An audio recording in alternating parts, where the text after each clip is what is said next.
like stepped away, and the other cop tried to stop him and then took off after him. So I'm thinking, well, I'll go back the cop up. He's taking off after him on foot, so I'll chase after him on foot, and I'm running on foot and everything and stuff. And then the cop holds up at the corner, right at the end of the street right here and everything. And by that time, I just sort of got my, a little warmed up and everything, and I was ready to run. Let's go, and everything. I could see he was getting tired, so then I just took off, went through the parking lot. He jumped the fence through this picnic area. I jumped the fence through the picnic area, and I said, "Stop, man!" And he doesn't stop and everything. So I chased him to the end of the parking lot, and I saw Roos come by me because you had your siren on, I think, or you hit your horn, one of the two. I hit the siren, and he pulls in front of him. Right when he pulled in front of him, I mean, at least I got some backup here, some cavalry here, so I'm all over him. Crashed to the ground, and oh well, a little war wound. So end of story. Single GSW chest, dude. Go. 44. I'm sorry, 507. It's right here. Put it on through your pants. Take your pants off in the ambulance. Me and Mike, we were like cruising around. It's probably, I don't know, 3, 4, no, it's probably later than that actually, because we were fixing on getting off. So it's probably about 5 o'clock in the morning, 4:30 in the morning, around in there. And we were listening to the police scanner and stuff, and we'd heard all these call for multiple shots fired and her person screaming. That's a shooting. You know what I mean? No matter how you look at it in Oakland, probably that's a shooting. And it was at Hale and Cary, which is over right in back of us, basically off of 98th Avenue and everything. And I didn't hear Hale, but I heard Cary, and I thought it said Cherry. And Cherry's another street, so about 5 miles away or so, and everything. And I thought I heard Cherry, so we started heading that way. And I'm looking it up on the map book, and it just didn't make sense to me. And then they put it back up again as, the police were arriving at Hale and Cary. And I said, oh, it's Cary. Okay, this makes more sense. So Mike turns it back around. We shoot down Santa Ana Boulevard, start coming up 98th Avenue. So we blaze it down 98th Ave, and we get to 98th and Railroad, and it's this wrecking yard parking lot type place, and it's dark, the lights are out because they do a lot of drug dealing there. So we come sliding by there, and you hear this loud whining sound, and Terrell looks over and he sees this car, shooting sparks.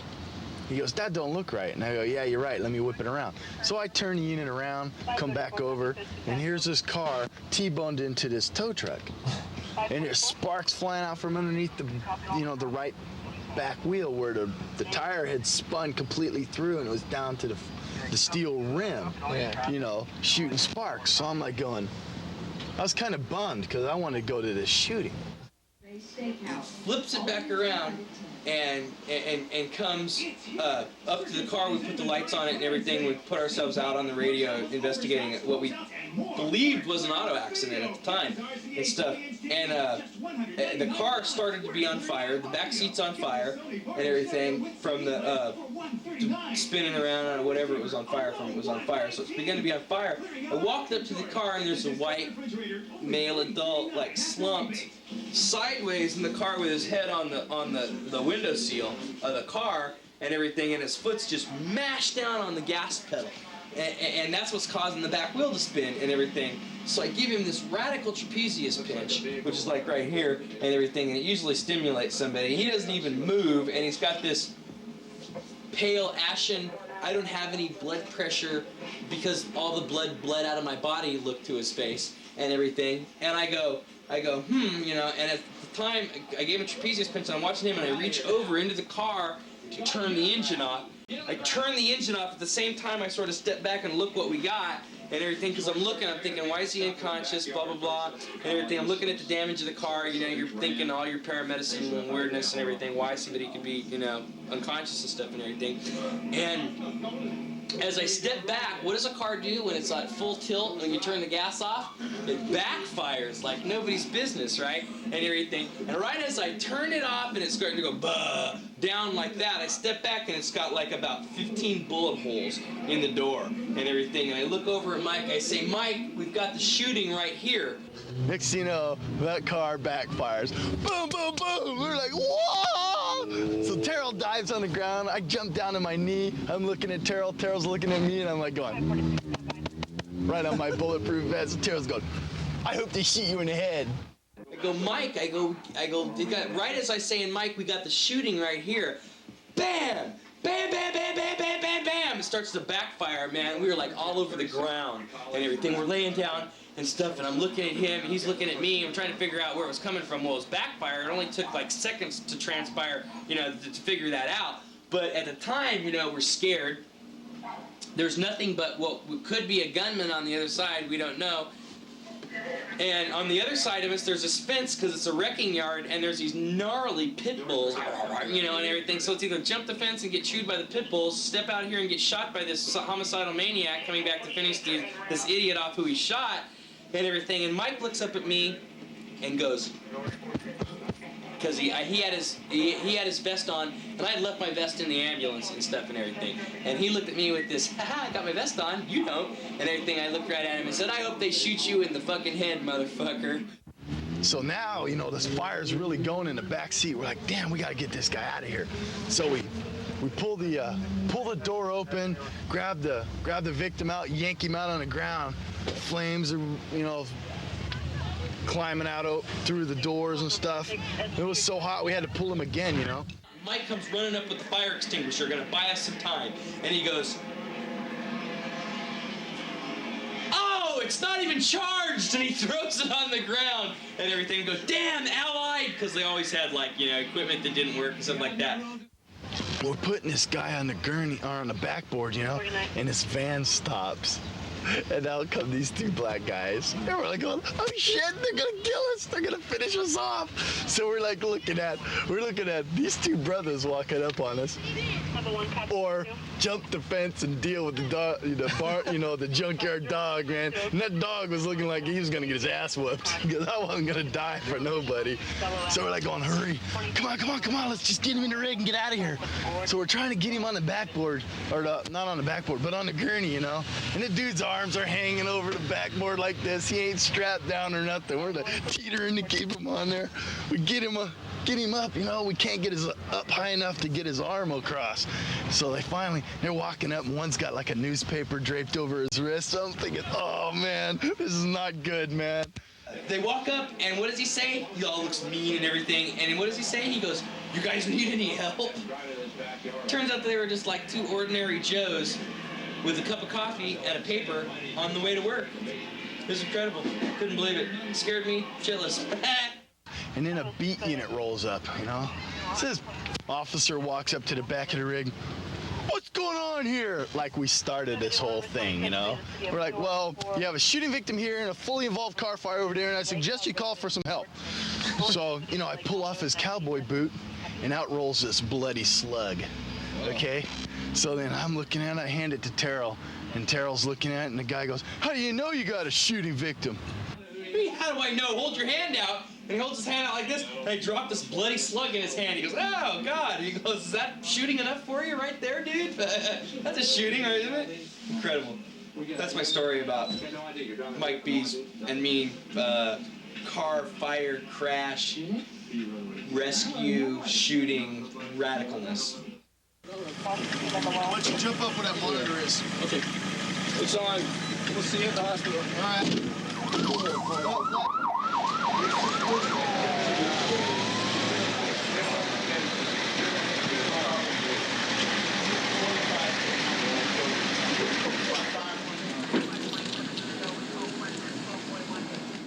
I think the roughest call I had was a week before Christmas, just this last Christmas.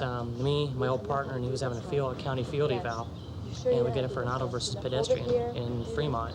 And this 9-year-old kid was riding his bike across the street, and he was going against the red in a semi, fully loaded, big rig truck, the trailer, ran him over, and just totally ran over his whole, just tire tracks right across his abdomen.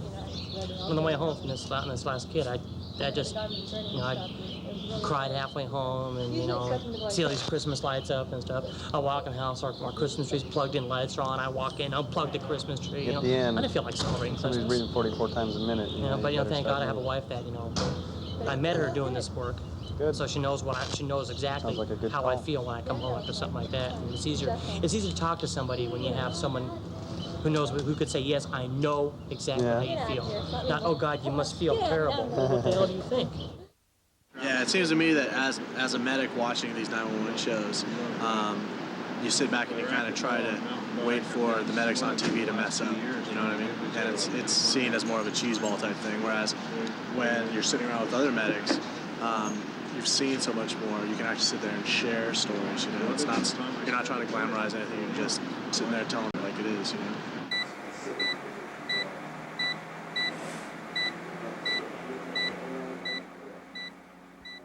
I was working with John. I know the exact date. This was May 21st, 1992 at 4521 Gilbert Street in Oakland.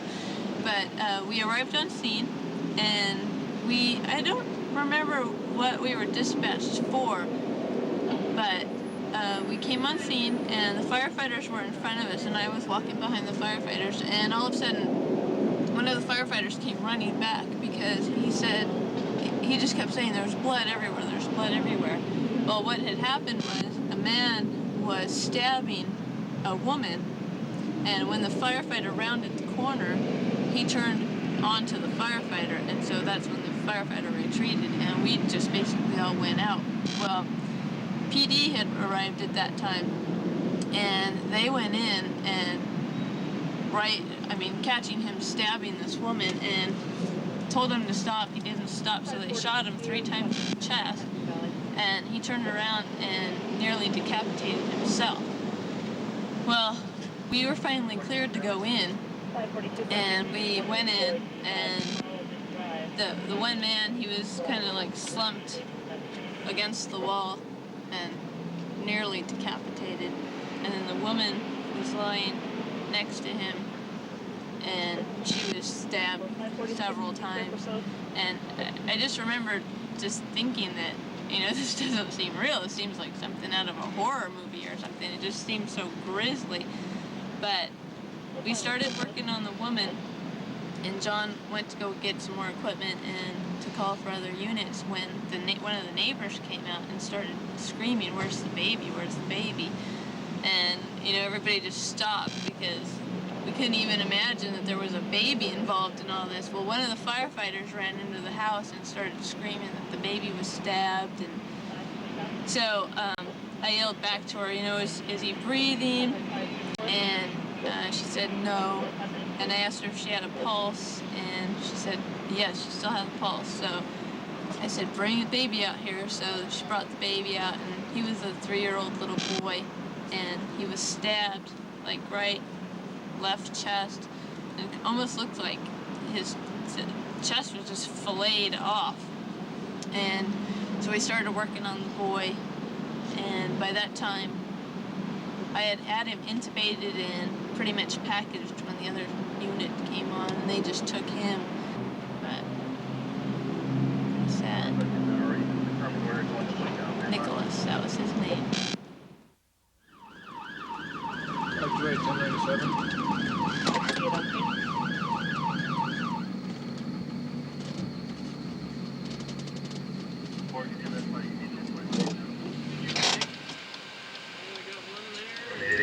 We go on a lot of suicides, attempted and successful.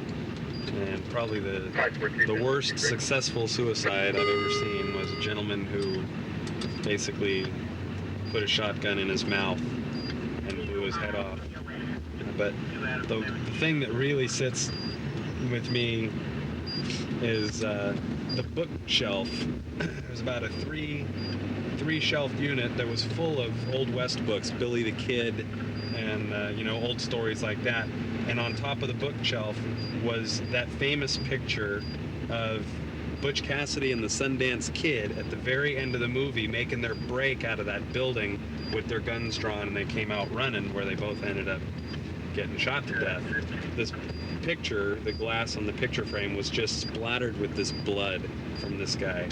And it was the most, with everything considered on that scene, it was the strangest, most eerie suicide gunshot to the head that I've ever seen.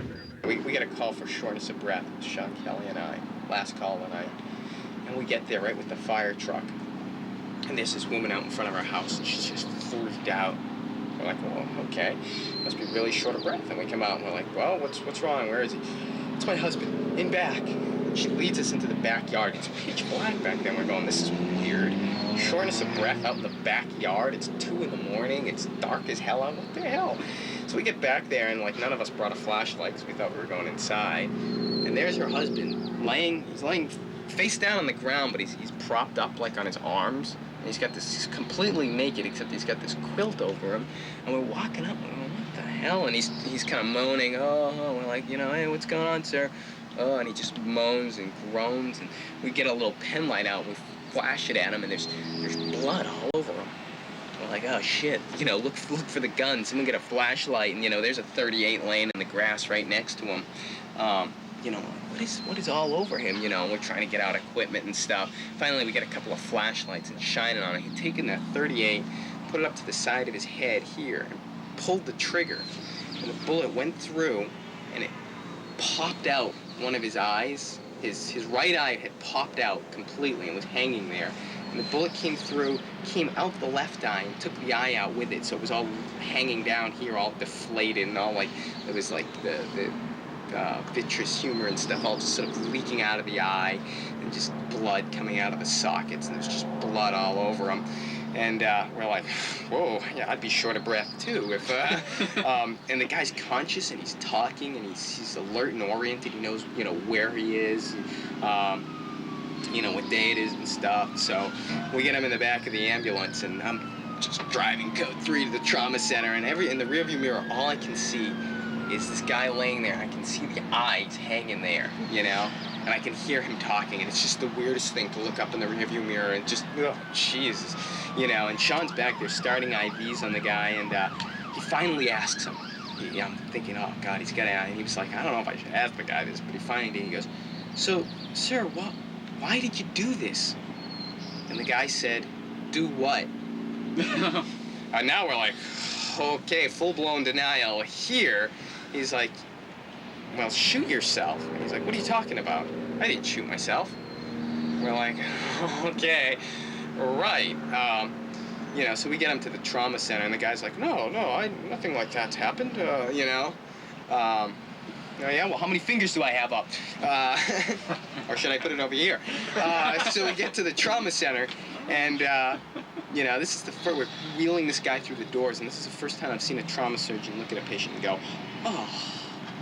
Because that's what he did. He looked down and went, oh, jeez, and brought him inside. And the guy lived. I mean, his brain wasn't damaged at all, just his eyes.